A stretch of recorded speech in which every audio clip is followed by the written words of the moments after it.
In 1971, a Nikon camera left the surface of the Earth on the Apollo 15 mission and documented humanity's place in the cosmos. 55 years later, Nikon has gone back,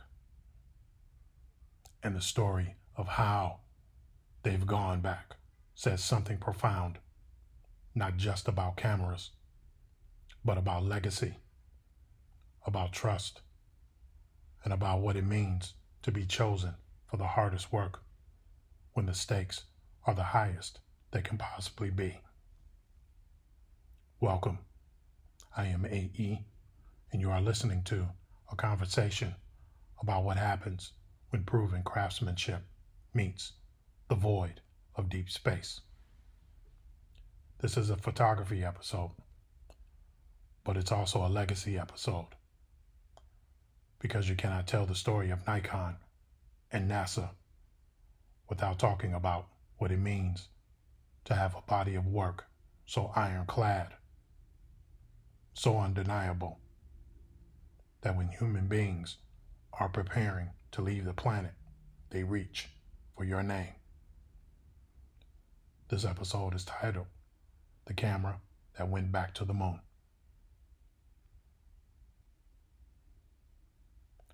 Let's start with the facts, because the facts are extraordinary. After a flawless 10-day voyage that took humanity farther from Earth than any crewed mission in over 50 years, NASA's Artemis II safely splashed down in the Pacific Ocean off San Diego. Commander Reed Wiseman, pilot Victor Glover, a man I've spoken about on this show before, and who also is a great man of the Phi Beta Sigma Fraternity Incorporated. Mission Specialist Christina Koch. Mission Specialist Jeremy Hansen. 4 human beings who circled the moon and came home. And they brought back images.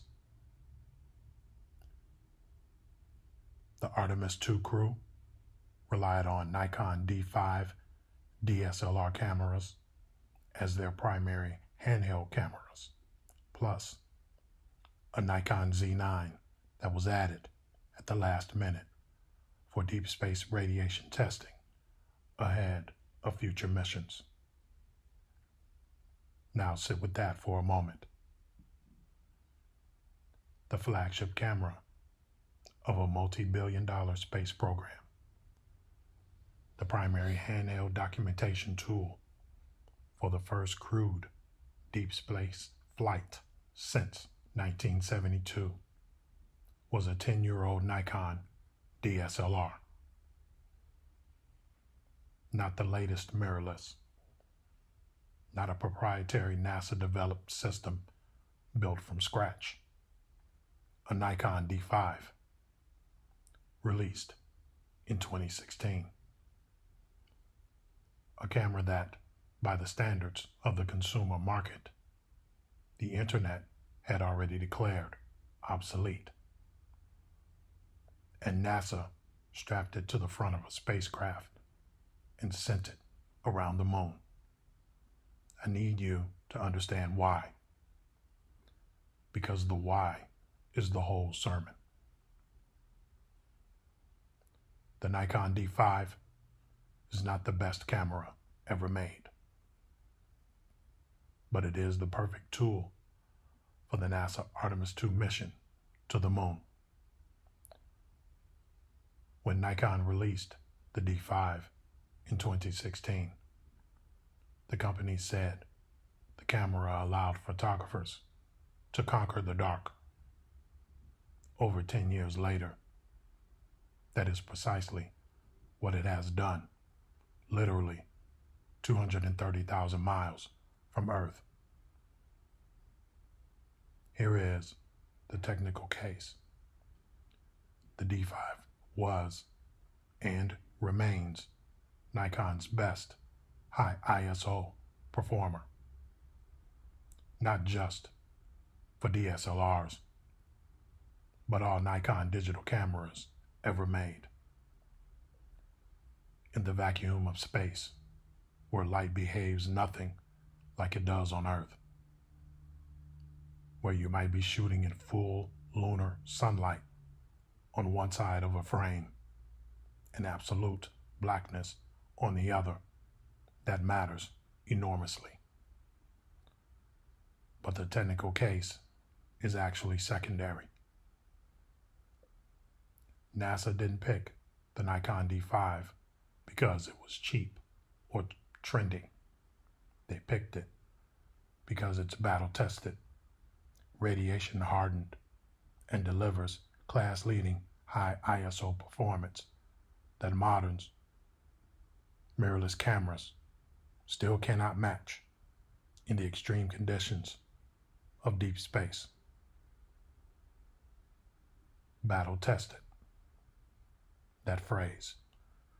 I want to sit inside that phrase for a minute. We live in a culture that worships the new, the upgrade, the latest firmware, the just announced. And there is something almost countercultural, almost radical about NASA looking at the entire landscape of modern camera technology and saying, we already know what this one can do. We trust it. This is what decades of earned reputation look like.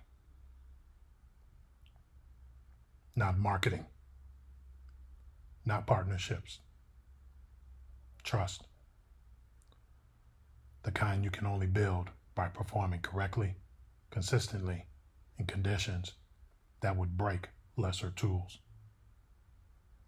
The D5 had been to space before.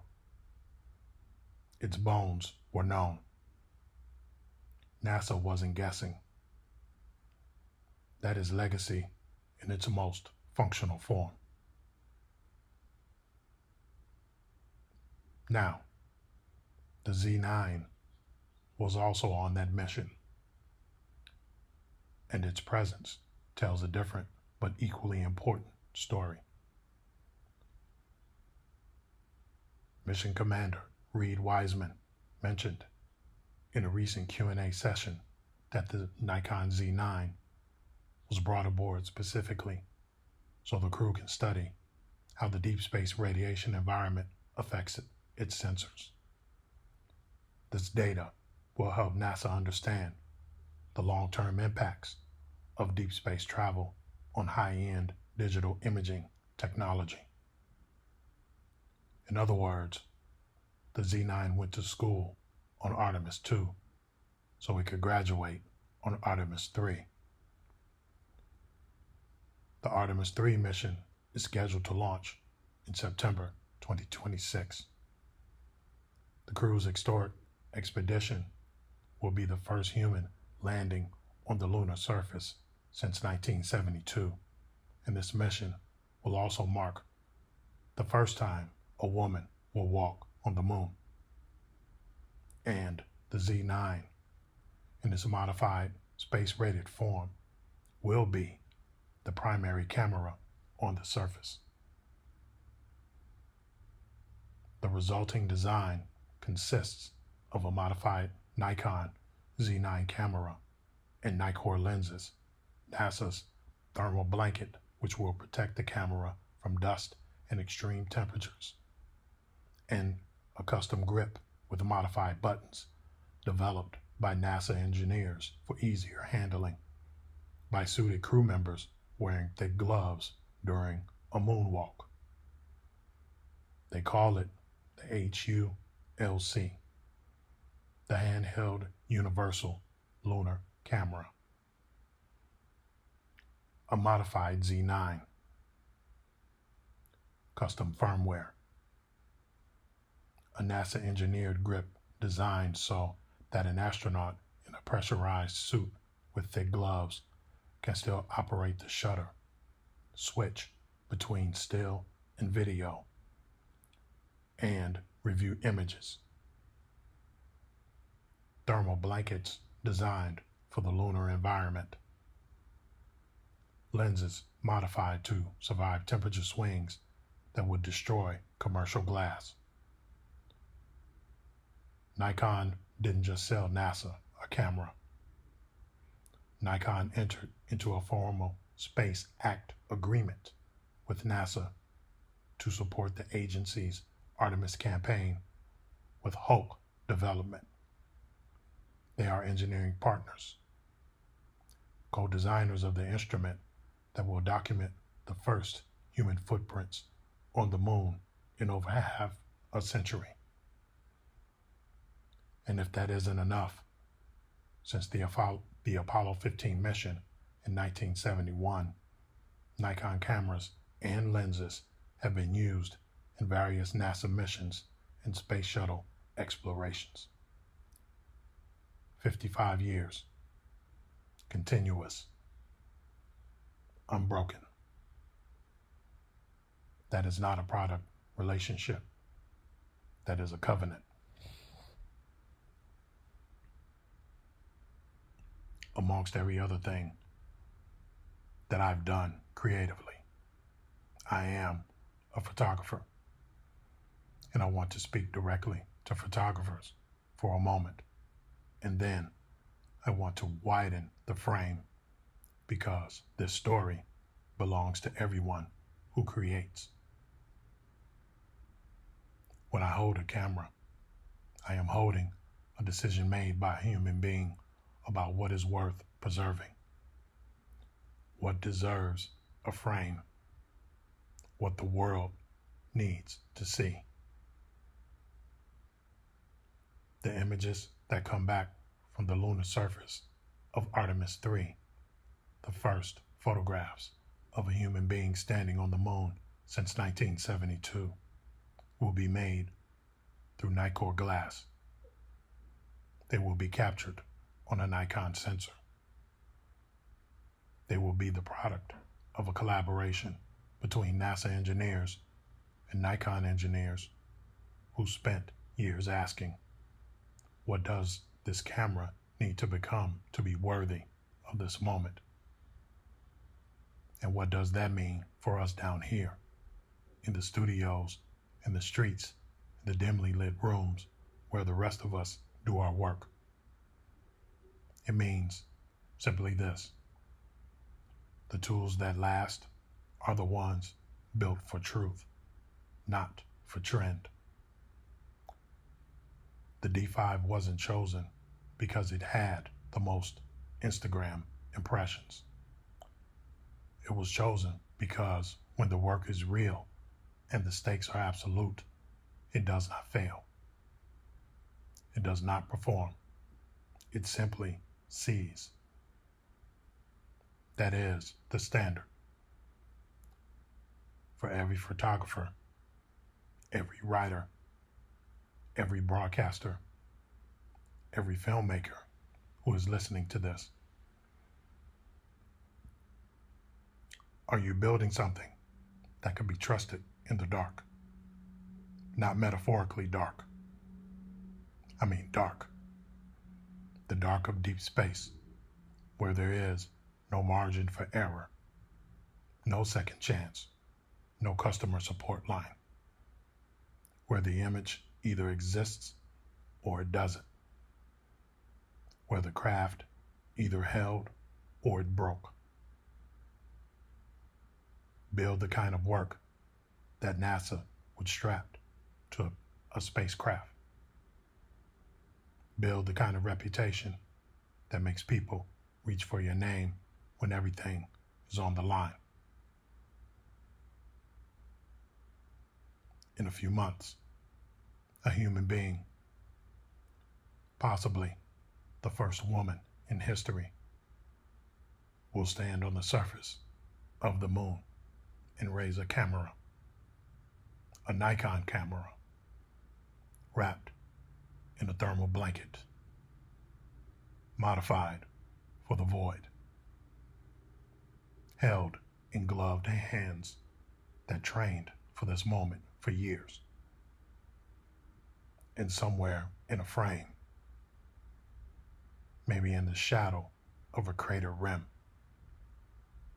maybe in the impossible black sky above the lunar South Pole, there will be an image that belongs to all of us. I don't know what it will look like, but I know it will be honest, because that is what the camera was built to do. I am AE. This is still the Continental Exposure Studios universe. Hashtag lens on fire. And this, all of this, is why we pick up the camera.